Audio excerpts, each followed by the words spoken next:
Maharashtra TET मध्ये जास्त score करायचा असेल तर बालमानसशास्त्र या घटकावर आपली पकड घट्ट असायला पाहिजे.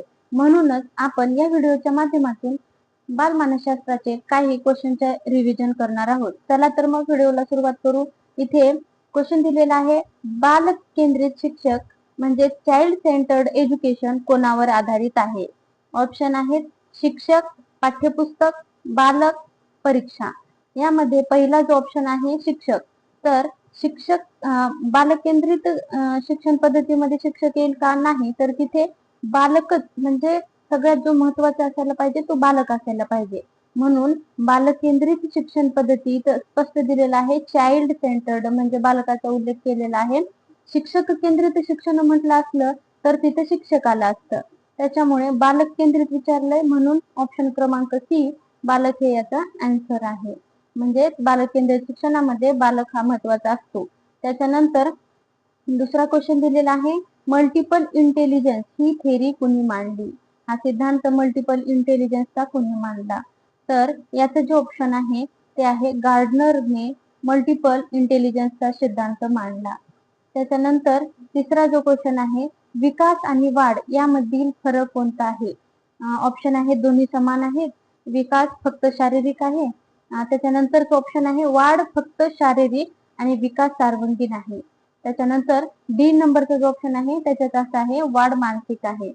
तर इथे दोन्ही समान आहेत का? नाही, आपल्याला माहितच आहे विकास म्हणजे ग्रोथ, तर ग्रोथ जी आहे ती क्वालिटेटिव्ह आहे आणि वाढ आहे ती क्वांटिटेटिव्ह. वाढ म्हणजे शरीराची हाईट वाढणे किंवा वजन वाढणे हे वाढ आहे, म्हणजे ही फक्त क्वांटिटेटिव्ह आहे. आणि विकास म्हणजे बौद्धिक विकास असं जे आहे, त्याच्यामुळे विकास हा क्वालिटेटिव्ह आहे.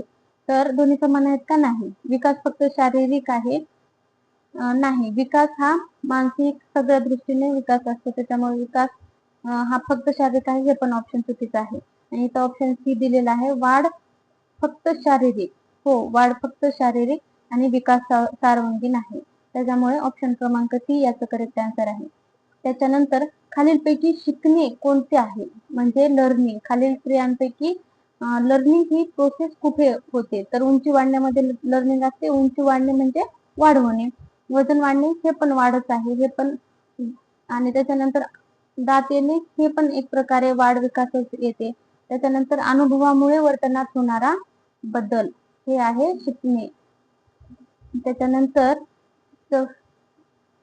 अशा प्रकारे इथे आपण 5 क्वेश्चनची प्रॅक्टिस केलेली आहे. तर विद्यार्थी मित्रांनो, अशाच PYQच्या प्रॅक्टिससाठी आणि विशेष करून विज्ञानच्या तयारीसाठी आपल्या चॅनलला सबस्क्राईब करा. Thank you so much for watching.